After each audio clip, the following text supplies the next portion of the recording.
Muy buenos días tengan todos ustedes.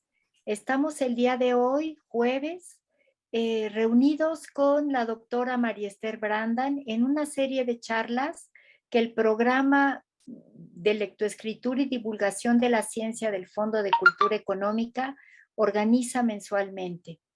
El día de hoy, como les comentaba, nos acompaña María Esther Brandan. Ella obtuvo el grado de licenciada en Ciencias en la Universidad de Chile y el grado de doctor en Física por la Universidad de Wisconsin. Realizó estancias postdoctorales en el Instituto de Física de la Universidad Nacional Autónoma de México y en el Instituto de Ciencias Nucleares de Econog. Su trabajo abarca la física médica y dosimetría, así como la física aplicada y temas interdisciplinarios.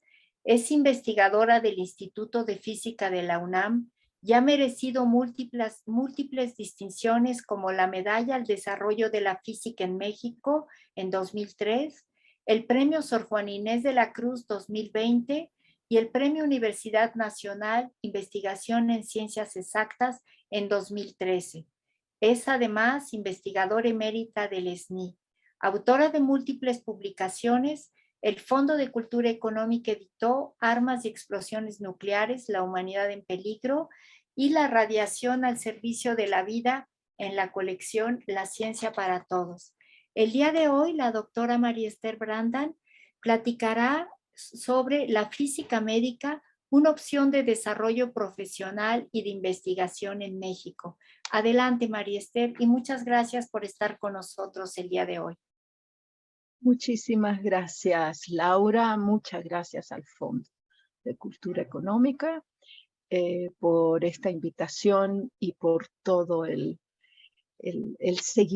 apoyo cercano que nos da a los autores de sus colecciones. Es verdaderamente un privilegio haber sido autora de 2 libros en la colección de Ciencia desde México y ahora Ciencia para Todos. Entonces voy a compartir una presentación PowerPoint que ustedes me dirán, ya ahí debería estar.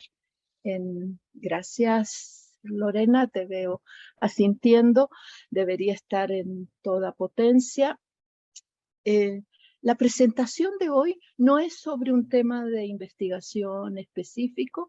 Me pareció que los intereses de los ganadores del concurso iban a ser suficientemente amplios y lo mismo siento de quienes vean esta presentación posteriormente ya grabada, como para hablarles de algo que yo siento que es un desarrollo reciente, real y exitoso para México en el área de la física. Si pensamos en el tema de los 2 libros, por ejemplo, que he escrito para el fondo, uno fue sobre armas nucleares, que es un uso de la radiación con ciertos objetivos, principalmente militares y políticos muy bien definidos. Y el segundo libro fue quizás como la contraparte positiva, que era contar sobre la radiación al servicio de la vida, en particular al servicio de la salud. Cuando se escribió el segundo libro, que es el libro 99 de la colección, ya hace muchos años, estábamos trabajando en el proyecto que quiero presentar hoy. El proyecto cumple 25 años estos días. Por supuesto, estamos preparando un recuerdo y una celebración dentro de la UNAM. Y tiene que ver justamente con el uso o con la aplicación de los principios de la física en el área médica. Entonces, este es el título de la conferencia y voy a hablarles sobre hechos reales, pensando que quizás algunos de los muchachos jóvenes o de los maestros pudieran informar o interesarse suficientemente como para que se considere esto como una opción de especialidad para quien se interese por la física. Entonces, el título lo dice todo, es una física médica, yo lo veo como una opción real de desarrollo profesional y de investigación en México. Esta es una colección de fotos que por supuesto tienen en común que para entenderlas uno tiene que recordar algo de los principios de física y resulta que son todas aplicaciones médicas. Voy a ir rápidamente por ellas. No sé, ahí sí que es donde fallo, no sé cómo usar, hacer salir el puntero, porque me imagino que no ven, no sé Se ve si, no es, perfectamente, doctora, no se preocupe, adelante. ¿lo ven? Correcto. Ah, gracias. Entonces, esta primera foto no es una radiografía. Lo primero que debería llamar la atención es que en una radiografía los huesos se ven blancos y en esta se ven negros, pero tampoco es un negativo de una radiografía. Esto es un estudio en que el objetivo es evaluar la condición del sistema óseo del cuerpo al paciente. El paciente está vivo, no es un cadáver. Al paciente se le administró un núcleo radioactivo que va colgado de una molécula que busca hueso. De manera que después de algunos pocos minutos de haber sido administrado una pequeña cantidad, el núcleo radioactivo se ha distribuido, gracias a que va colgado de una molécula apropiada, se ha distribuido en el esqueleto del paciente, y la intensidad de la radiación que emite el núcleo desde donde se instaló es una medida de la actividad metabólica del hueso. De manera que vemos ciertos puntos más intensos, como aquí en las rodillas o en el pie, también aquí en el hombro, que son indicadores al ojo del médico especialista de una actividad excesiva metabólica y podría ser indicador de una enfermedad. Este tipo de estudios corresponden a un área de la medicina que tradicionalmente se llama medicina nuclear y que hoy en día se llama imagen molecular. Entonces son imágenes con un objetivo de diagnóstico que usan núcleos radioactivos para conseguirse. La segunda también es una imagen, la parte blanco y negro es una imagen radiográfica, ahora sí, es una radiografía del cerebro obtenida con rayos X, y la parte de color se ha agregado como parte de un estudio en que se ha identificado un tumor de gran tamaño en el cerebro del paciente. Los distintos colores se refieren a distintas volúmenes que el médico identifica con la malignidad, y las curvas, porque hay unas curvas agregadas, corresponden a cálculos de la dosis que se va a impartir como parte de un tratamiento de radioterapia. Entonces, nuevamente es medicina, hay una enfermedad que es el cáncer, esto es parte de un procedimiento de radioterapia. Esta otra imagen parece ser una radiografía, no es una radiografía, es una imagen de resonancia magnética, no utilizó rayos X, y lo que vemos aquí, si vemos con cuidado, esto no es un corazón. Cuando tengo tiempo para preguntar, a ver, digan qué es lo que ven, la primera respuesta que llega es un corazón. No, este es un feto que contiene, a ver, es una imagen ginecológica en que hay dos fetos. La mujer está esperando cuates, diríamos en México, y aquí podemos ver el cuerpo de los dos futuros bebés con exquisita resolución espacial. Podemos ver detalles sorprendentes, para una imagen ginecológica, pero fue obtenida con resonancia magnética, no con radiación ionizante. Esta es una radiografía de la pelvis de un paciente que tiene cáncer de próstata y como parte del tratamiento se le han insertado cerca de 100 pequeñas fuentes radioactivas de baja intensidad que van a ser implantadas de manera permanente. El paciente las va a portar por el resto de su vida y durante el tiempo en que la fuente radioactiva esté activa va a emitir radiación y justamente fueron implantadas en la glándula prostática de manera que van a causar un daño a las células malignas de un cáncer de próstata. Esta es una imagen de una técnica llamada PET, que es tomografía por emisión de positrones. Aquí se le administró al paciente un núcleo radioactivo, también colgado de una molécula que tiene un camino metabólico bien definido. También pertenece al departamento de medicina nuclear, diríamos, de un hospital. Y los distintos colores identifican zonas en el cerebro en que hay una distinta actividad cerebral. Es totalmente no invasiva y uno puede ver al cerebro funcionando, en este caso obedeciendo a ciertas instrucciones que se le dan al voluntario. Estas fueron hechas con voluntario, no hay una enfermedad detrás. Esta es una imagen también ginecológica, también de este es un feto, pero obtenida con ultrasonido en técnicas tridimensionales que existen hoy en día, en que se pueden ver rasgos faciales del bebé, también con un detalle que uno no está acostumbrado en una imagen de ultrasonido tradicional. Y esta es una radiografía digital del tórax de una paciente. Entonces, ¿qué es lo que tienen en común esta colección de fotos?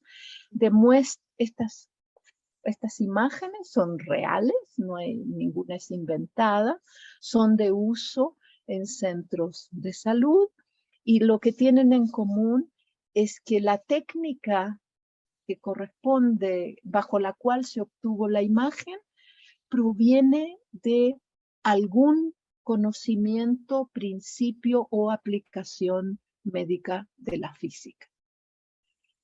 Y eso nos lleva a definir física médica, es aplicar principios y técnicas de la física para prevención, diagnóstico o tratamiento de las enfermedades del ser humano. Eso es física médica. Obviamente uno dice, uy, qué interesante, la física no solo se usa para estudiar los sistemas planetarios y las galaxias, en lo que todos conocemos como astronomía, no solo se usa para estudiar cristales, en lo que uno llamaría cristalografía o física del estado sólido, también se usa para estudiar el funcionamiento del cuerpo humano con la intención de prevenir, diagnosticar o tratar enfermedades. Pero hay un asunto adicional en física médica. Es que además de ser un área de la física, es también una profesión. Y es una profesión que fue reconocida no hace muchos años por la Organización Internacional del Trabajo como una especialidad profesional y fue reconocida como una especialidad de la física que se ejerce como profesión en los servicios de salud. Y eso abre toda una nueva gama de oportunidades, pero también de desafíos que cumplir. Porque en el momento en que pasa a ser una profesión de la salud, se requiere que haya una educación y un entrenamiento de quien quiere ser físico médico y ejercer en el medio clínico, que con un rigor que es propio de las carreras de medicina y las otras carreras médicas y que no estamos tan acostumbrados en las carreras de física.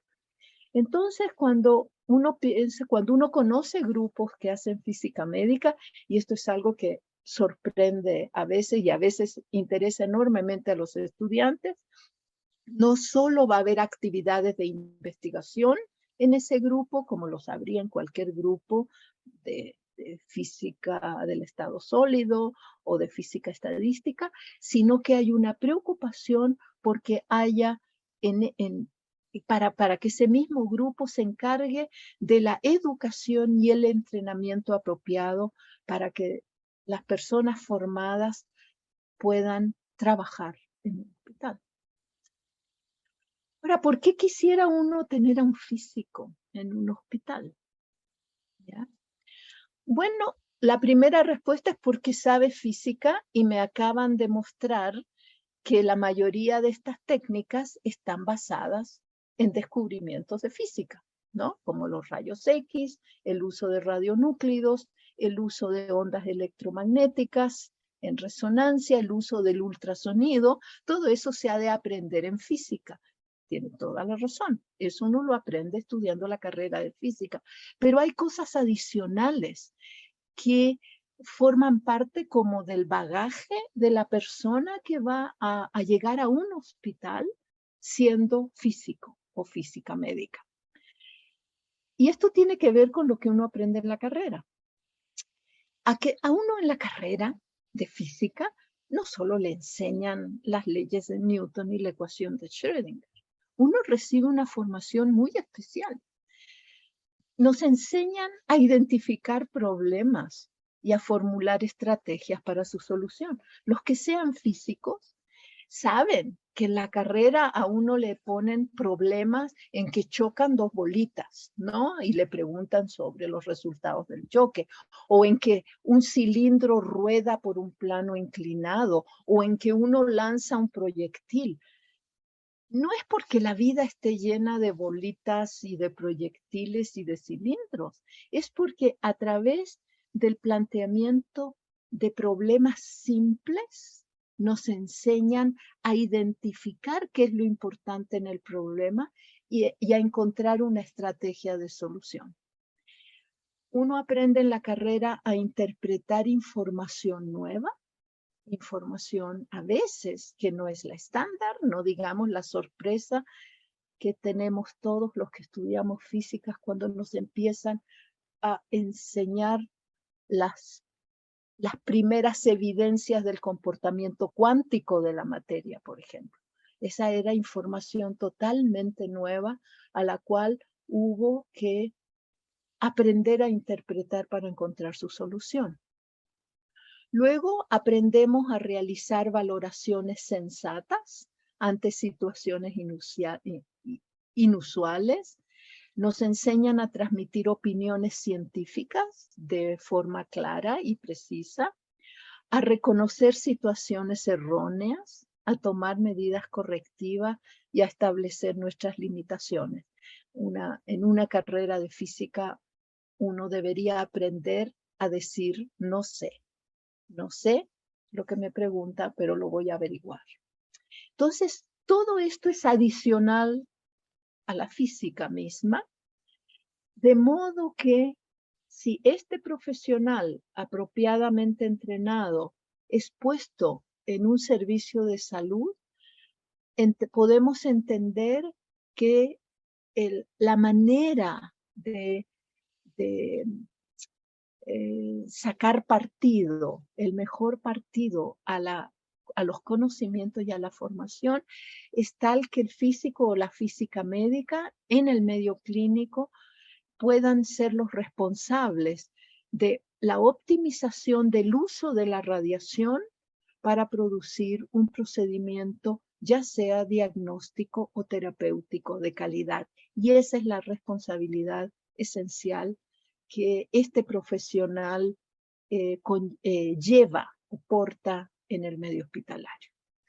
Entonces, con base a este es como que el contexto que justifica que hace 25 años, como lo decía exactamente en estos meses, se haya creado en la UNAM una maestría en física médica que se ajustó a lo que eran los lineamientos de posgrados en la UNAM hace 25 años, en particular a un reglamento de estudios de posgrado que se había publicado en el año 96. Siempre la maestría en física médica ha sido parte de una estructura más grande que se llama el posgrado en ciencias físicas, al que también pertenecen la maestría y el doctorado en física.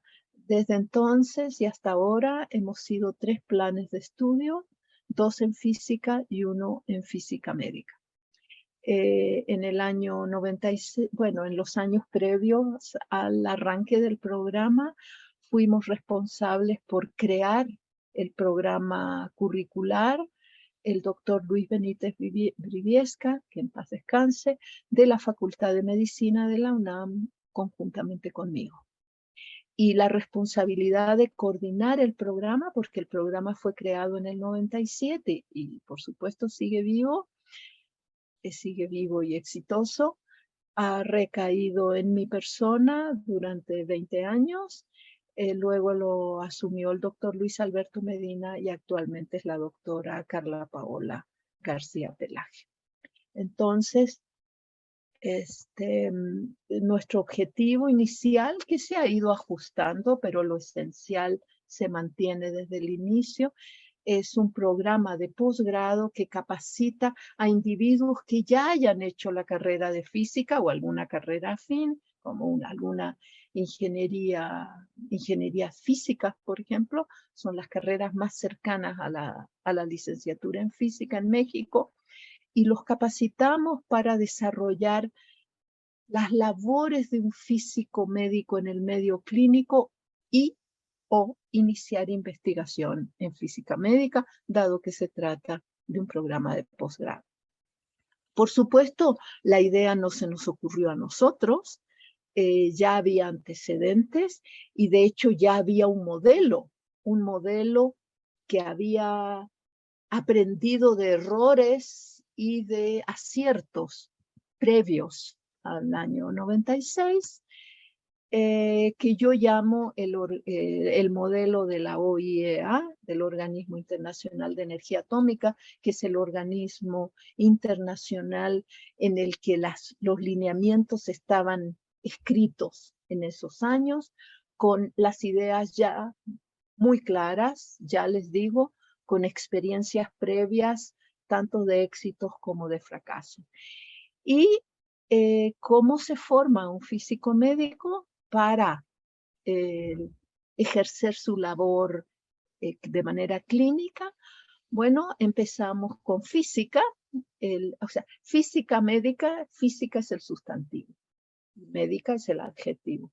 Entonces empezamos con el sustantivo. Para ser físico hay que saber física, y para eso lo más tradicional es una licenciatura en física o en un campo relacionado, y luego que ya aprendimos física nos especializamos en las aplicaciones médicas y ahí entra el posgrado, ahí entraría la maestría en la que yo trabajé y sigo trabajando. Y después de estas 2 etapas que ocurren en universidades, se requiere de un entrenamiento clínico que ocurre en hospitales. El resultado final es un profesional, un especialista que está calificado para el ejercicio clínico. Entonces, este es el modelo formativo completo. En el año 97, cuando arrancamos nosotros, en el año 96 había iniciado un segundo programa de maestría en física médica en la Universidad Autónoma del Estado de México en Toluca, y hasta la fecha somos los únicos 2 programas en México, totalmente insuficiente para las necesidades del país. Y esto es la estructura curricular para que para el que se pregunte ¿y cómo le hace uno para ponerle el adjetivo a alguien que ya es físico? Bueno, si ya es física, no necesita aprender más física, lo que necesita aprender son las aplicaciones médicas y biológicas de la física. Así que no nos sorprende que los cursos empiezan siendo de anatomía, fisiología, biología celular, un poco de física adicional relacionado con radiaciones, instrumentación y un laboratorio de dosimetría. Es un programa muy práctico. La mayoría de los cursos tienen laboratorios, que por cierto en esta época de pandemia tuvimos que encontrar manera para mantenerlos. El programa no se detuvo y seguimos teniendo ingresos, egresos y cursos a distancia. Se ingresa en el otoño, es decir, ahora en agosto, se ingresa al inicio de agosto. Luego viene el primer semestre que inicia en enero próximo, en que ya los cursos son más especializados. Ya aprendimos las bases en el otoño anterior: física de la imagen radiológica, la radioterapia y la protección radiológica. Es lo esencial desde el punto de vista de física. Luego viene un semestre en que hay una práctica de residencia hospitalaria muy intensiva por varios hospitales de tercer nivel en la Ciudad de México, y paralelo a todo esto se avanza en la tesis. Y aquí abajo dice cómo va avanzando la tesis, porque es una maestría con tesis. Todos los estudiantes tienen beca del CONACYT, dado que estamos en el padrón de excelencia, de posgrados de excelencia, en la categoría competencia internacional. Ahí somos los únicos. Y en este momento, a los 4 semestres, se acaba la beca, de manera que los estudiantes intentan graduarse durante el 5º semestre y más o menos lo logra una buena función. Entonces, este es el esquema curricular. Esta es una gráfica. Primero las fotos allá arriba muestran que todo es real. Son los chicos en carne y hueso de las primeras generaciones. Estas fotos aquí a la derecha, yo creo que las tomé hace 15 años. Y luego se hizo costumbre tomarles una foto generacional. En esta gráfica el rojo es el ingreso, y podemos ver que iniciamos con 6 ingresos al año. Esta caída es la huelga que tuvo la UNAM en el año 99 y 2000, de la cual nos recuperamos afortunadamente, y nos hemos mantenido en un promedio totalmente consecuencia de la realidad. No hay más de 10 o 12 estudiantes que pasen el examen de admisión cada año. La gran mayoría, vamos a ver las estadísticas, se gradúa, y las líneas azules son las graduaciones cada año, las líneas verdes son las bajas, y las líneas amarillas son las tesis que están en revisión. En estos momentos se está graduando, espero, la estudiante número 170 del programa, y tenemos una tesis más en revisión que debería graduarse en una semana o 2. Las cifras son impresionantes. Ha habido 220 ingresos, el 35% mujeres aproximadamente. Solo hemos tenido 19 bajas, que para este número es un número muy pequeño. De hecho, el 90% de nuestros ingresos se gradúan. Es decir, solo hay una pérdida del 10% entre los estudiantes que ingresan. Les digo, al día de hoy, literalmente, son 170 las graduaciones. Se mantiene el porcentaje de mujeres, 35% mujeres. Hay una tesis en revisión en este momento. 10, los que ingresaron hace 2 años, están terminándola y por someterla al sínodo. Y hay 18 alumnos regulares. No cayó el ingreso durante la pandemia. Todo se hizo a distancia. Tuvimos que adecuar nuestros mecanismos, pero exitosamente se mantiene el interés por ingresar. Y el tiempo promedio en los últimos 5 años, me parece que saqué este número, es de 2.7 años. Es decir, en un semestre o 1 punto y algo semestres adicionales. Entonces, estas son nuestras cifras. Como lo dije, estamos clasificados como de competencia internacional en el padrón de CONACYT. Y como veíamos en las imágenes, nos podemos imaginar cuáles son las áreas de conocimiento que se incluyen. Física y dosimetría de la radioterapia es importantísima porque la ley exige en México que haya el físico médico en todo servicio de radioterapia. Un servicio en que se trata cáncer con radiación no puede no tener físicos médicos entre su personal. Entonces, consideramos esa área como prioritaria.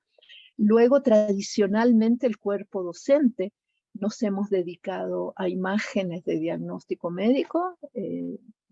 Es mi caso personal, en que trabajo con imágenes mamográficas. Así que es un área también, y son las dos áreas tradicionales de la física médica.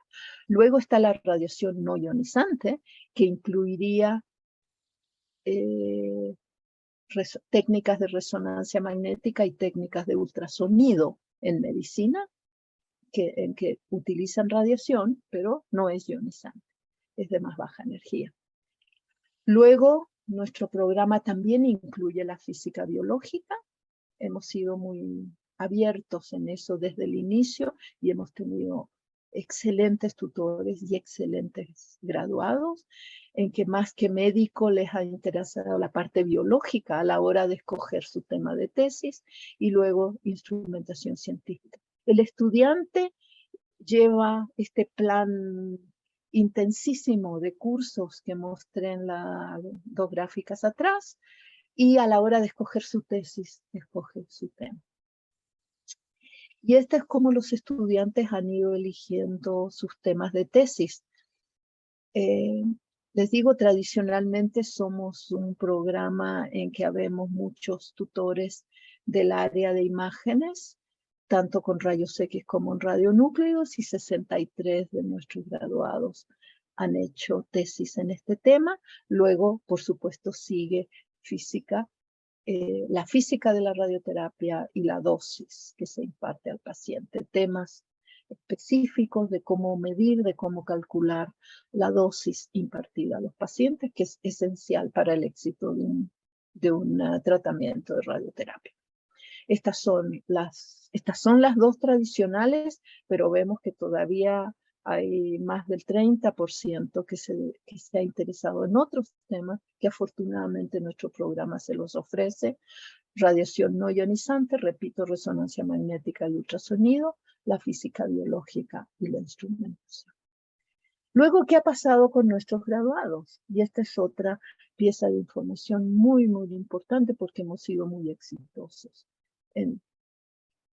Más de la mitad de los graduados, 94 de los 170, trabajan en la clínica, tienen trabajo en la clínica, mayoritariamente en México, pero también hemos tenido estudiantes de la región de América Latina que han regresado a sus países y son físicos médicos en Costa Rica, Ecuador.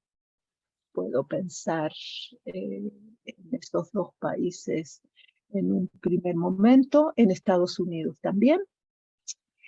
Luego, una parte importante de nuestros graduados decide seguir el camino de la investigación.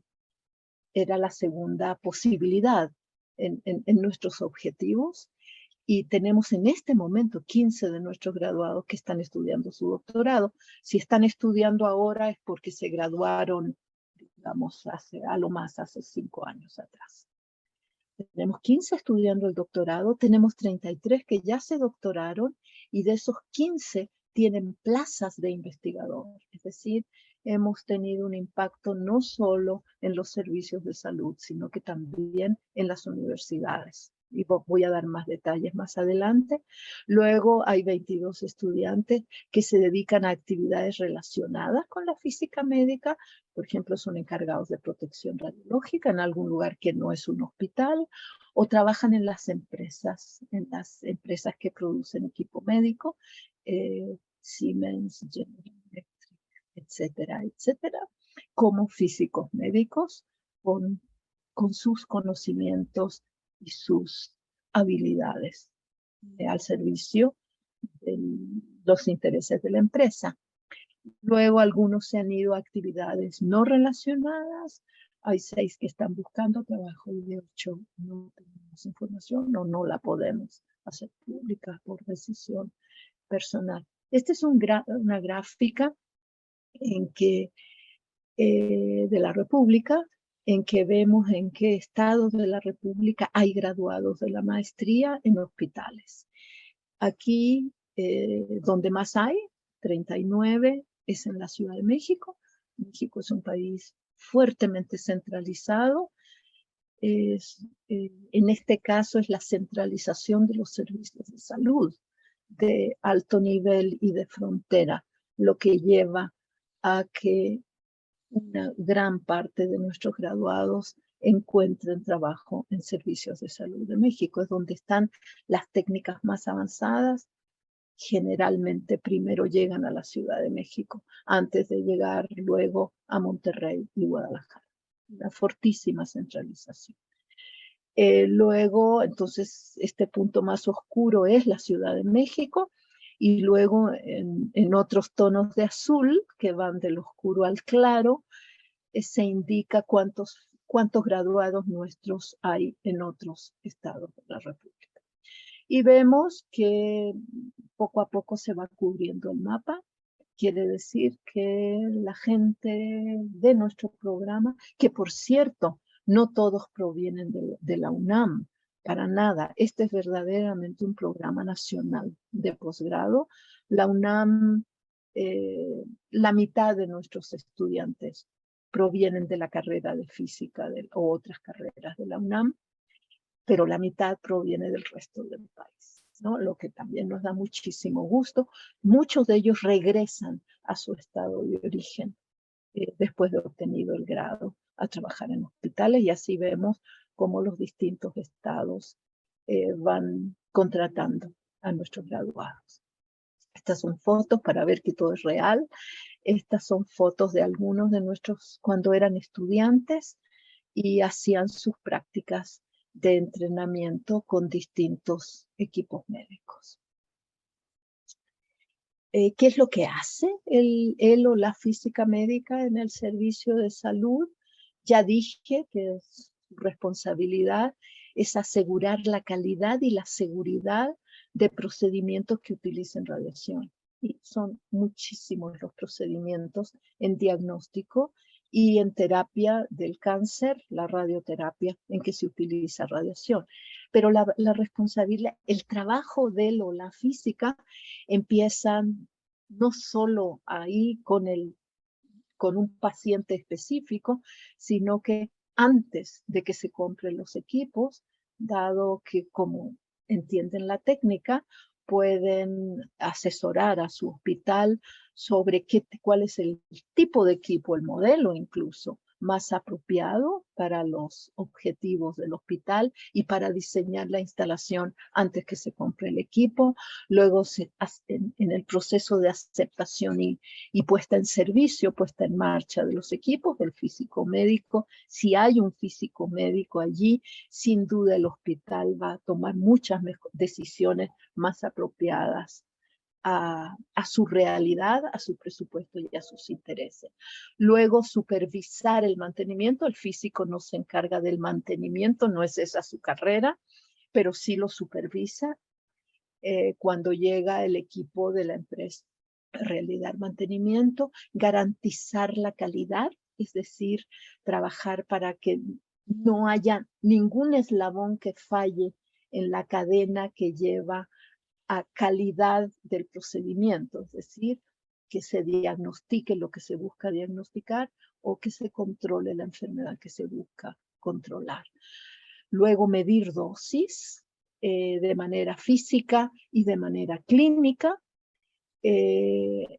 Además, como si todo esto no fuera suficiente, participar en docencia e investigación. Recordemos que este miembro del equipo tiene un posgrado, por lo tanto ha sido entrenado o entrenada para hacer docencia, para enseñar y para participar en investigación, y además proteger radiológicamente al equipo médico y al público.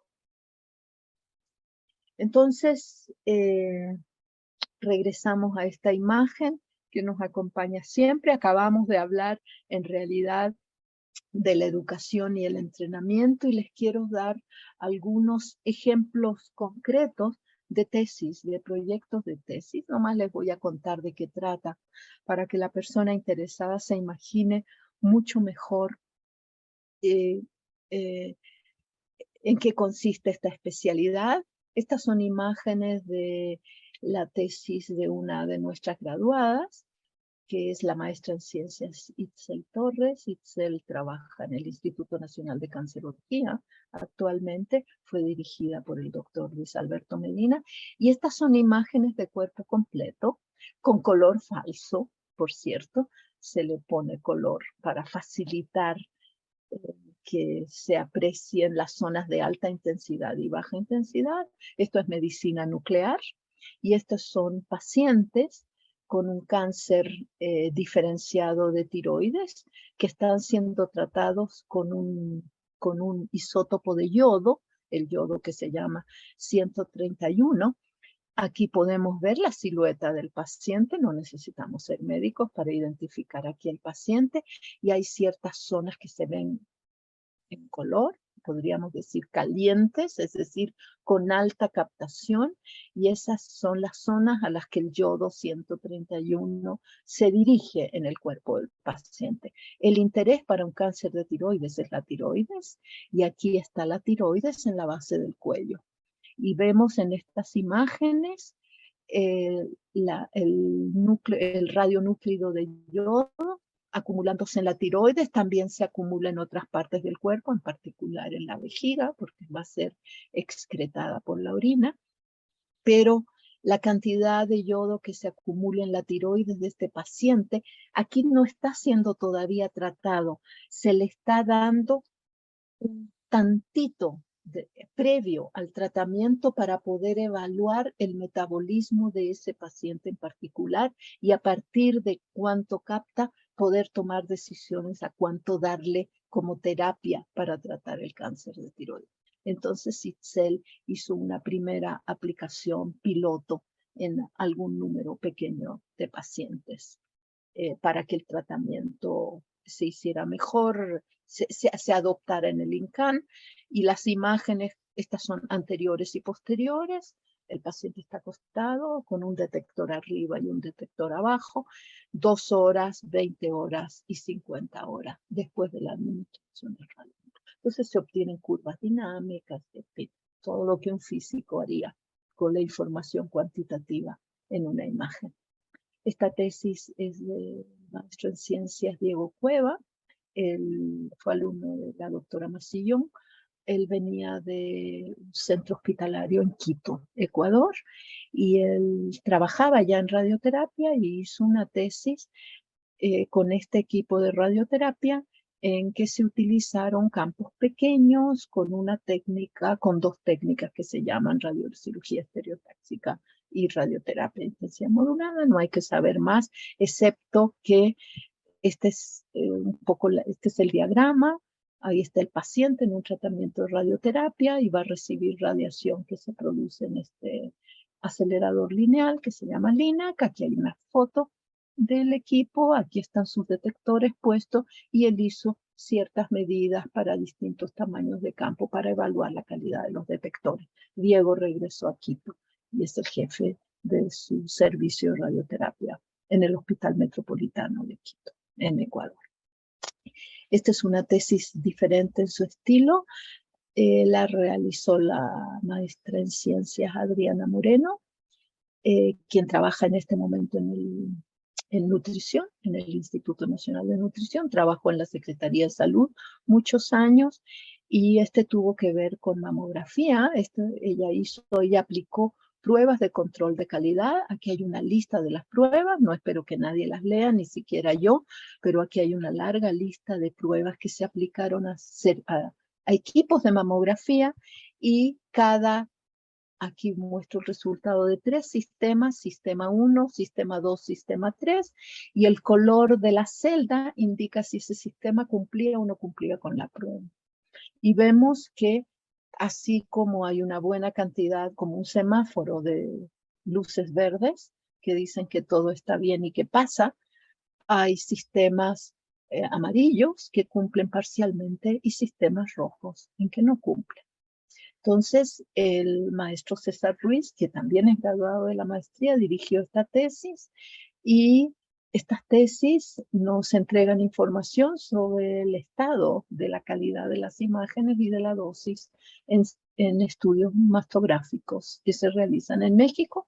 Uno le informa al servicio después de aplicar. Estas pruebas no las aplican los servicios, lamentablemente, de manera que es información que a ellos les interesa y al ver que algo no se cumple, es responsabilidad del servicio tomar las medidas necesarias para que sí se cumpla. Entonces, esta es la tesis de Adriana. Esta es una tesis dirigida por mí, justamente con un estudiante que es autor del Fondo de Cultura Económica, en que él se doctoró. Él, después de hacer su tesis, se doctoró en la Universidad de Wisconsin y estas son imágenes mamográficas que provienen de un procesado especial que hemos creado en nuestro laboratorio en colaboración con el Instituto Nacional de Cancerología, en que restamos imágenes.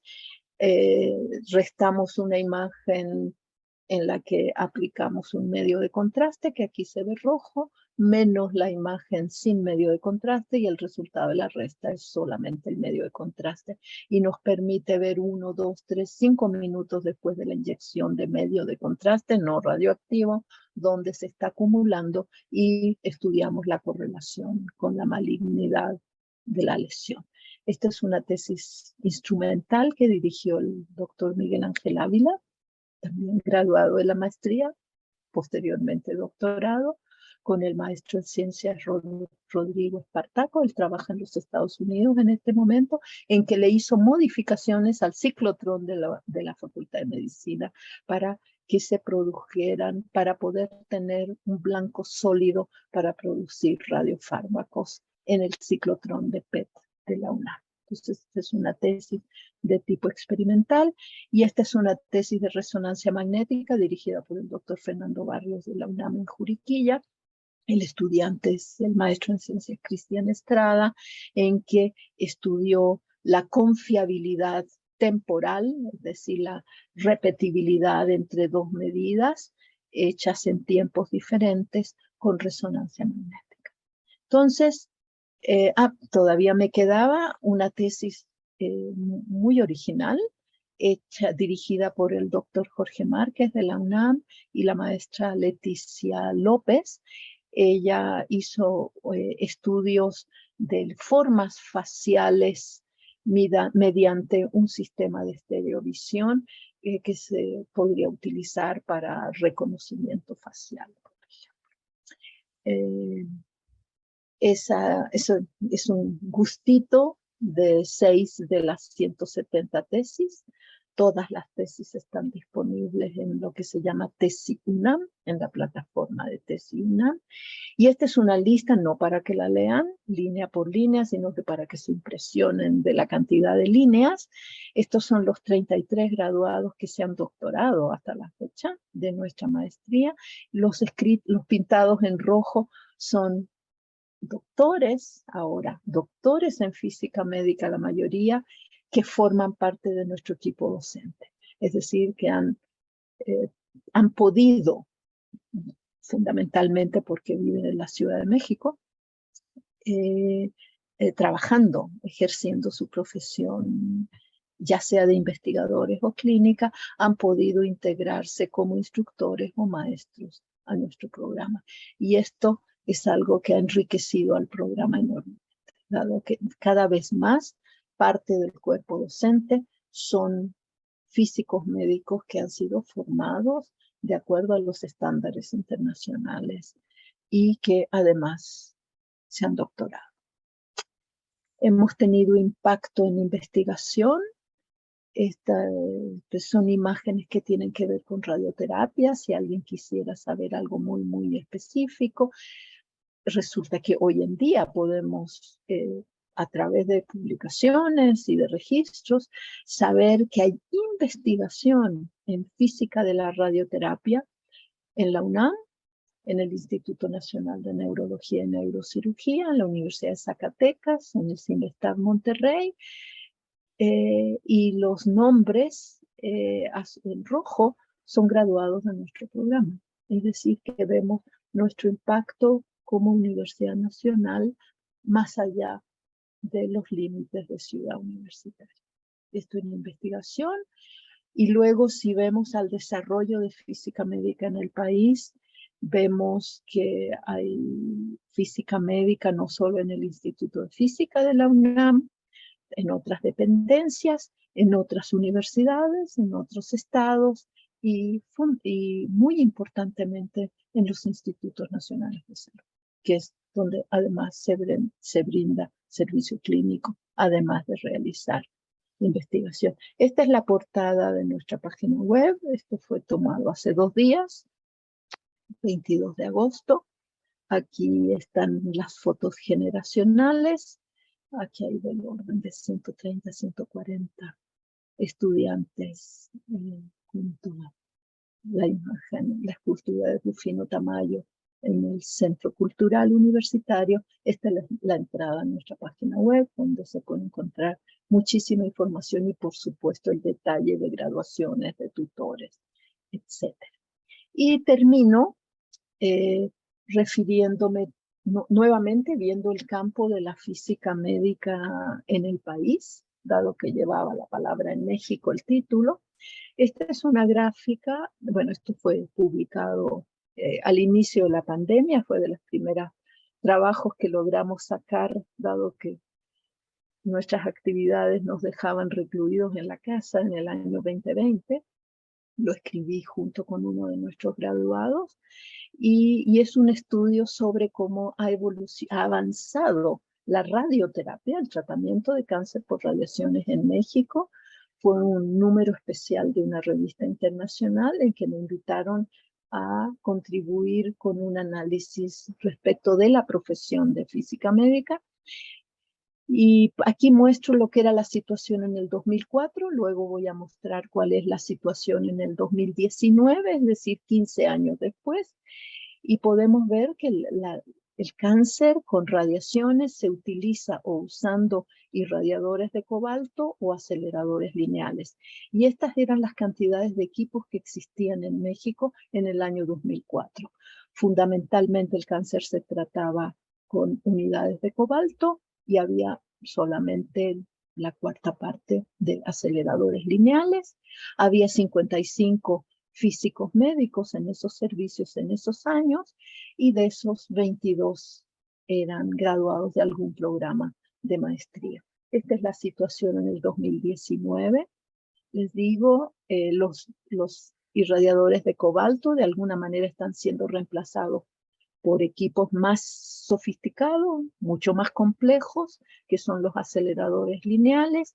Vemos como en este momento hay 117, por ahí de 120 aceleradores lineales. En total suman como 150. Y hay aquí, en el año 2004, había menos de un físico médico por irradiador.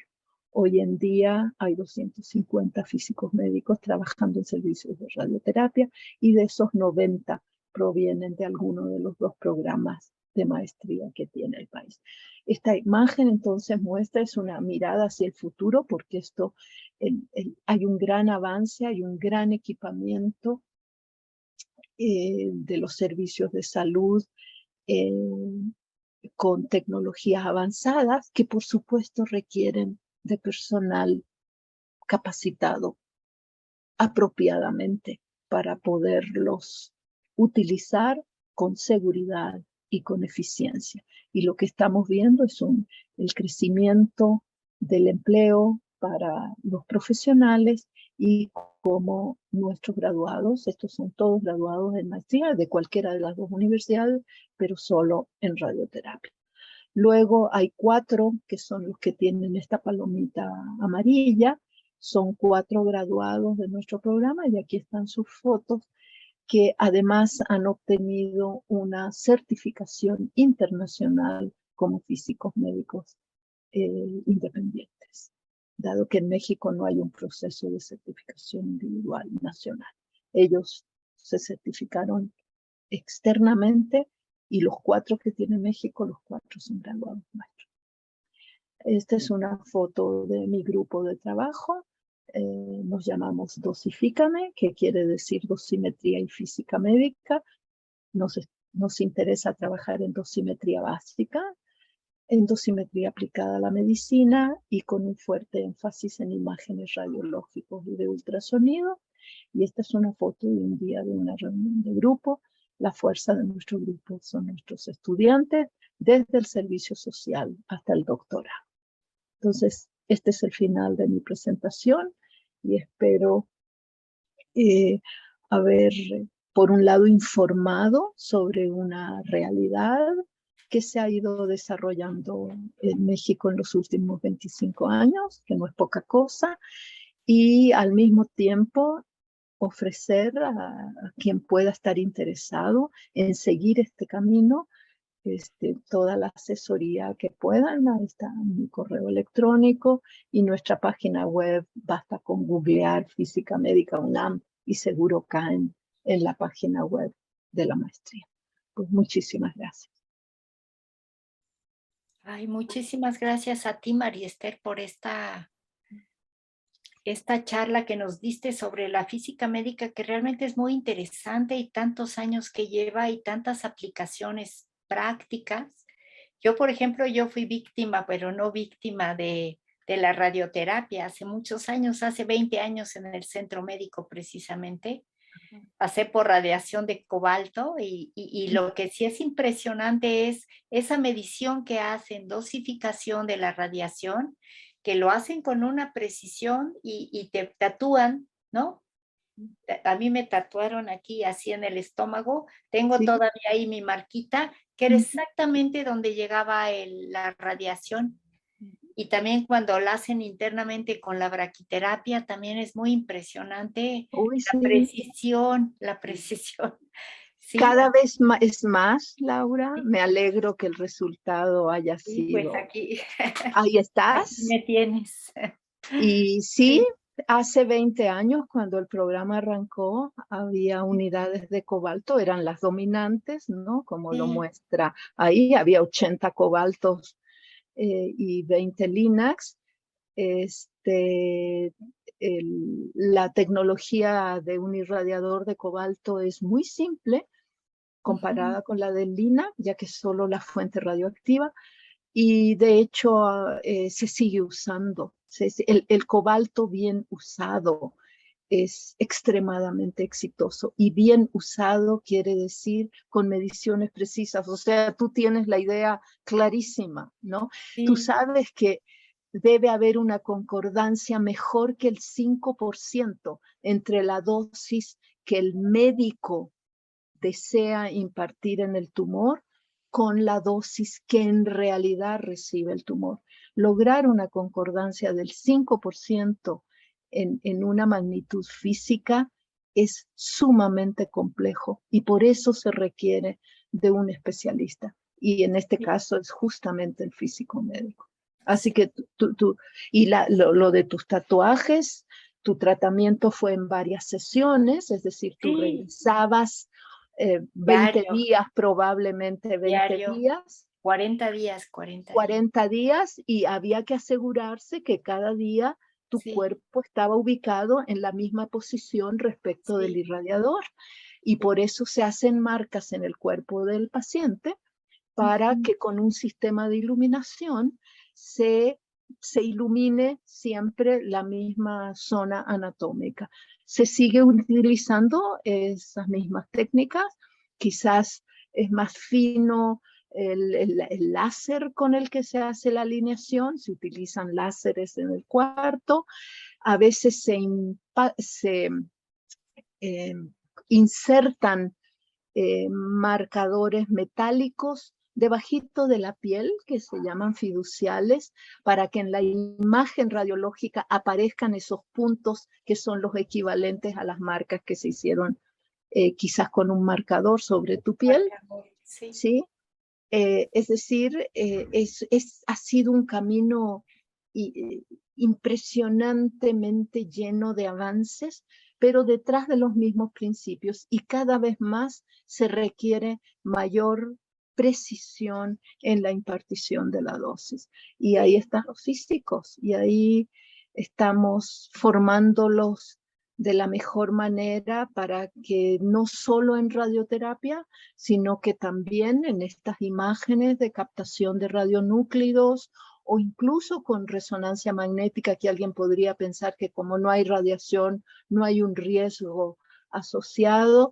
Resulta que las técnicas son tan cuidadosas y específicas que esta formación que trae el físico, más allá de su física, resulta ser muy importante para que el equipo médico sea de la máxima calidad. Sí, sí, es increíble. Yo sí, ahí en el centro médico, sí sé que de 20 años para acá, hace como 15 años ya no radiaban de la misma manera. Aquí era, me acuerdo, una mesa y radiaban con cobalto.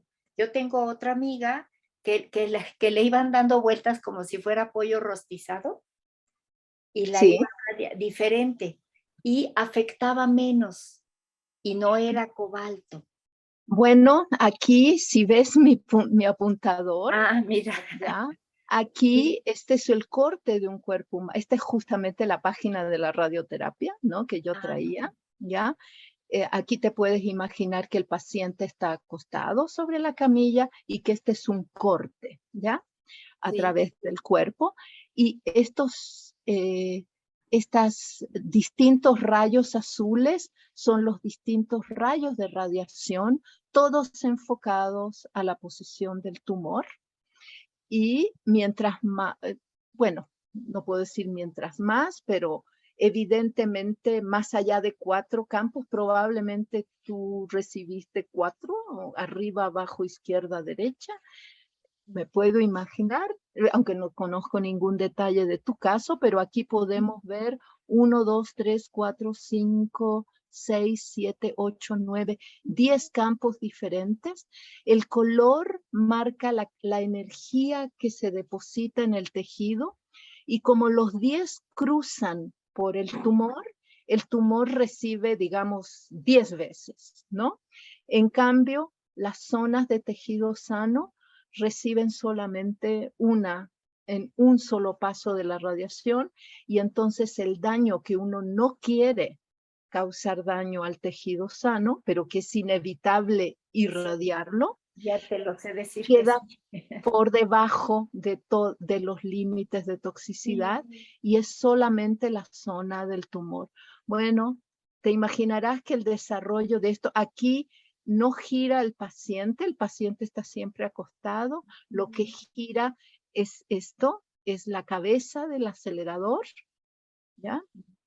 Que gira alrededor de la camilla, y para que los campos irradien lo menos posible de tejido sano, existen estos colimadores que antes eran simplemente rectangulares o cuadrados y que ahora están compuestos de decenas de como dientecitos que entran y salen dirigidos por la computadora para ajustarse a la forma que tiene que tener el campo de radiación dependiendo del ángulo de incidencia. Entonces los avances son, yo diría que en general este tipo de avances se originan en ideas de física, son puestos en realidad por un equipo de ingeniería, ¿no? en una industria, y son aplicados luego en la práctica clínica por el equipo completo. Y ahí es donde entra el físico. No, pues qué interesante y qué increíblemente útil. Es ¿Sí? que yo creo que casi todos los que estamos aquí han tenido que ver algo con todo esto, ¿no? Sí, aunque sea una radiografía Sí, por un sí, dedito sí, lo que quizás sea. quebrado. Sí, sí. Sí. Aquí les debemos mucho y el seguimiento que han hecho es increíble. Increíble. Gracias. Sí, Gracias. pues muchas gracias. Gracias. No sé si haya preguntas, Aldaires, y en Facebook.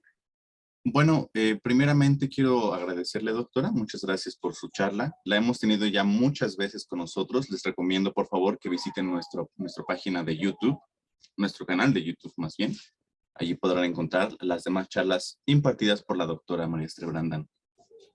El primer comentario que tenemos aquí es de Marcos Daniel, que le comento fue ganador de la emisión actual del concurso, o más bien de la emisión pasada. Él comenta que la presentación fue muy interesante para él y que lo motivó a seguir estudiando física.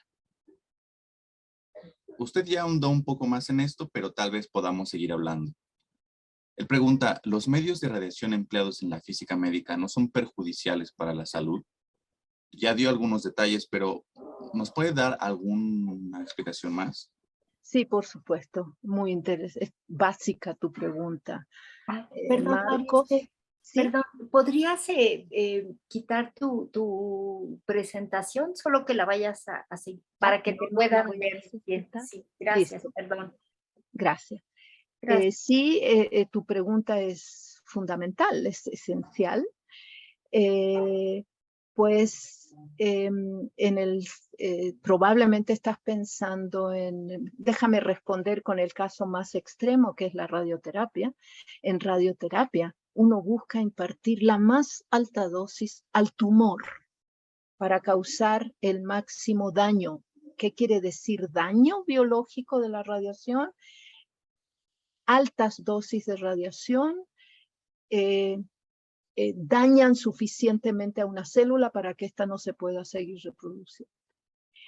Y lo que uno busca es que sean las del tumor, las que reciban eso, pero solo las del tumor. Entonces, todos estos sistemas de los que hablábamos con Laura, por ejemplo, el en que las gire alrededor del paciente, el que hoy en día los sistemas modernos puedan ajustar la forma del haz de radiación a la forma que uno vio previamente en una imagen del tumor, tienen como objetivo maximizar la dosis al tumor, minimizando la dosis al tejido sano que lo rodea.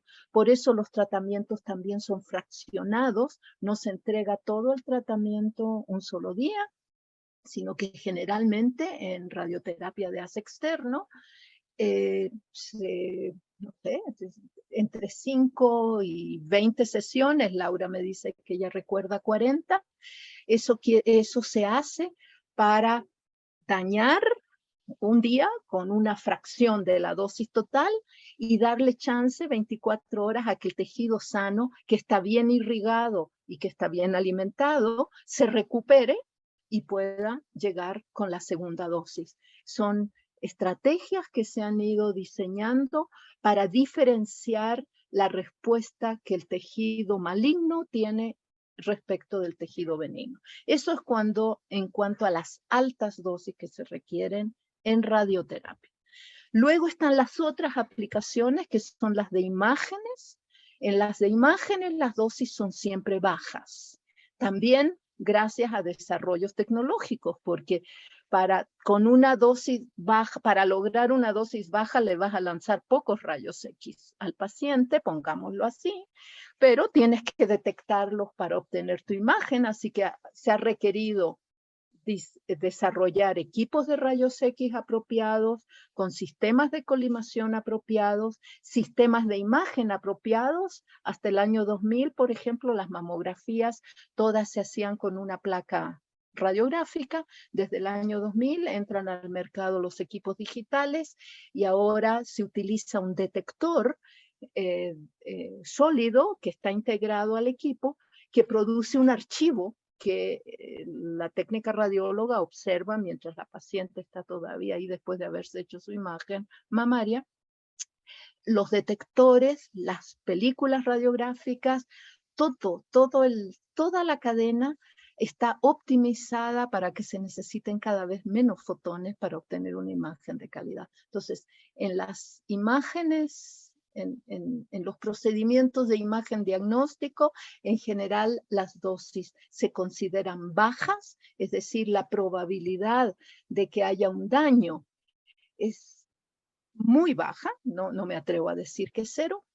En radioterapia, lo que uno quiere es una máxima probabilidad de daño al tumor y mínima al tejido sano. Entonces, tienes toda la razón. Por eso hay que ser muy cuidadoso y por eso se necesita alguien que sepa protección radiológica y que sepa otra serie de conocimientos en el equipo para que se asegure eficiencia del procedimiento y seguridad para el paciente en términos de no causar un daño. No sé si te satisface la respuesta. Sí, mucho. Muchas gracias. A ti, Marcos.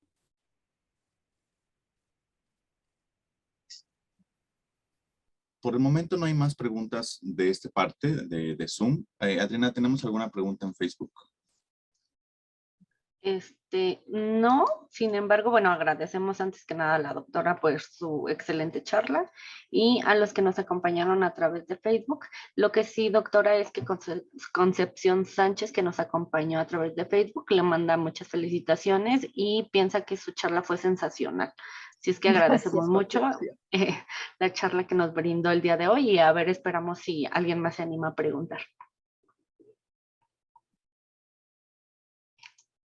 Si no, siempre pueden mandar un correo electrónico. Ahí están mis diapositivas. Bueno, yo tenía una pregunta. ¿Sí? ¿Por qué? Bueno, yo sé que, bueno, esta radiación que se da es acumulativa y en principio, el principio es que solo llegue al tumor, tratando en la medida de lo posible proteger los órganos que están alrededor, aunque no se logra no se logra del todo. Sobre todo, creo que hace 20 años no se lograba pues al 100%. Sigue ¿no? sin lograrse. Bueno, Es física. Es física. porque La aunque se radiación trate tiene de que evitar- llegar al tumor, Sí. así que tiene que entrar y luego la que no interactúa tiene que salir. Sí. Así que Entonces, sigue siendo una realidad. pues sí. Sí, porque los órganos alrededor pues sí se dañan. Ujú. La verdad Bueno, que sí se dañan. calma. O sea, Ajá. cada órgano tiene sus tolerancias. Eso es ¿no? cierto, y cada persona. Y el órgano depende de qué volumen del órgano está siendo irradiado. Si solo irradias un volumen pequeño, el daño, el efecto en el órgano es diferente que si lo irradias completo. Entonces, es muy compleja la radio. O sea, desde el inicio es un tema extremadamente complejo a nivel celular, luego tejido, luego órgano y luego organismo. De manera que estos esquemas, el esquema que te correspondió a ti, el esquema que correspondería quizás para el mismo caso hoy en día, que sería diferente porque ha habido avances y progresos, son el resultado de las experiencias de cientos de hospitales en que no solo en que los resultados de los distintos protocolos se registran, se publican, se analizan y las asociaciones profesionales llegan a recomendaciones que son seguidas por el resto de los servicios. Entonces es un continuo avance en el que también, pues esto suena a propaganda, pero si quieres que la experiencia de tu hospital sirva para optimizar el servicio, necesitas haber hecho bien las medidas, por ejemplo. Necesitas haber diseñado bien, descrito, tomado en cuenta todos los factores, y en esos tipos de reportes la presencia de un físico médico es extremadamente valiosa. Sí. Entonces, sigue habiendo, no existe la bala mágica. Es decir, que tú la lances, no haga nada y que llegue al tumor y que ahí se busca, sin duda, y hay estrategias muy interesantes, mucho más sofisticadas que irradiar desde afuera, ¿no? Se busca crear, son más que moléculas, son sistemas nanométricos o micrométricos, es decir, más chicos que 1 milímetro, por ejemplo, que puedan llevar en su interior una sustancia radioactiva, que viajen por tu cuerpo sin interactuar, que reconozcan un tumor, que se cuelguen y que en ese momento se abren y depositen su... Ahora, son áreas muy activas, radioterapia metabólica se le llama, se buscan esas moléculas.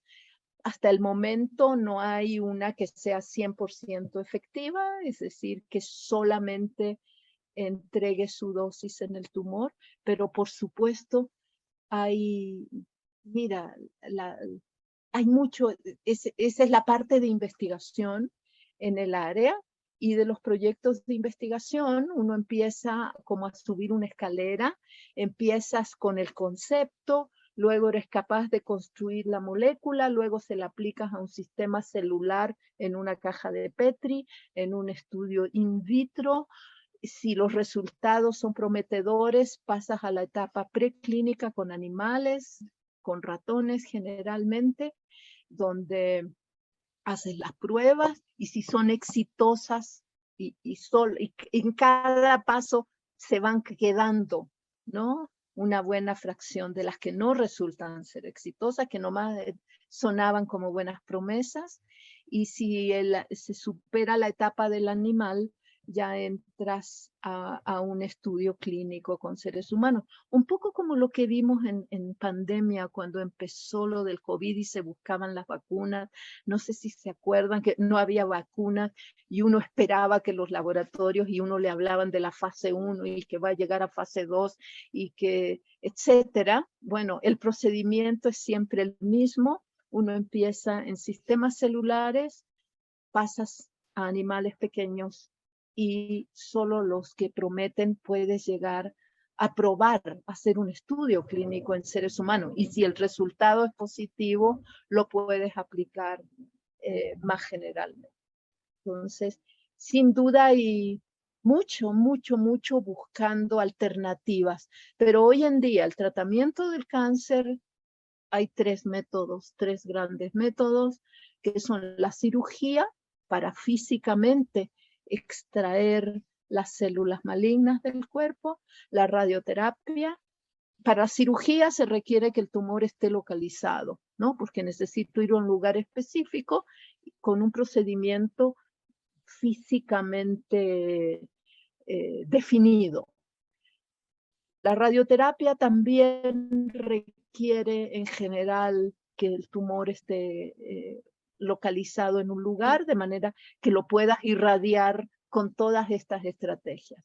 Y cuando ya el tumor ha avanzado en su desarrollo, de manera que las células malignas se han trasladado a otros órganos, ahí utilizas quimioterapia, que es no es radiación la quimioterapia, sino que es una sustancia que afecta justamente el proceso reproductivo de la célula, buscando controlar su crecimiento, ¿no? Por ahora esas son las 3, pero hay muchísima investigación en cosas más que den más en el blanco, ¿no? De manera de evitar el daño a tejido sano, que es lo que limita la agresividad de un tratamiento. No, pues gracias, pues qué interesante, muy interesante. Qué gran trabajo. Sí. Gracias a ustedes por interesarse. Sí. Y les digo, en la colección, el libro de Juan Pablo Cruz Bastida, justamente él habla de las estrategias actuales, ¿no?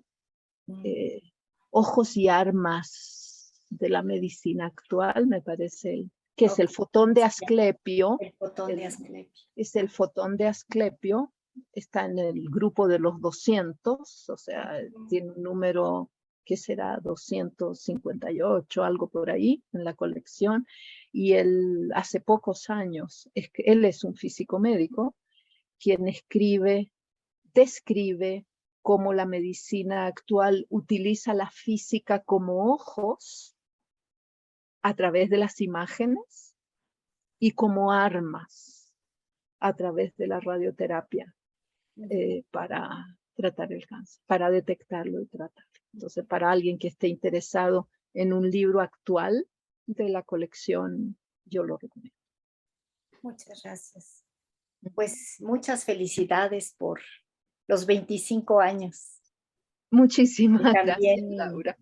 aprovechados, qué bárbaro. Y han llegado a toda, bueno, a los, lástima que, bueno, solo Monterrey, Guadalajara y México tienen estos hospitales de alto, ¿cómo los llaman? De alto De alta nivel, de especialidad. alta especialidad. No solo ellos, no, hay hospitales Sí. de alta especialidad, pero el gran desarrollo, cuando uno ve los Trae. números, está en esas tres En ciudades. estas tres Por ciudades. otro lado, sinceramente, debería haber más programas Claro, de posgrado en física médica. Y claro. digo, somos los mismos dos originales.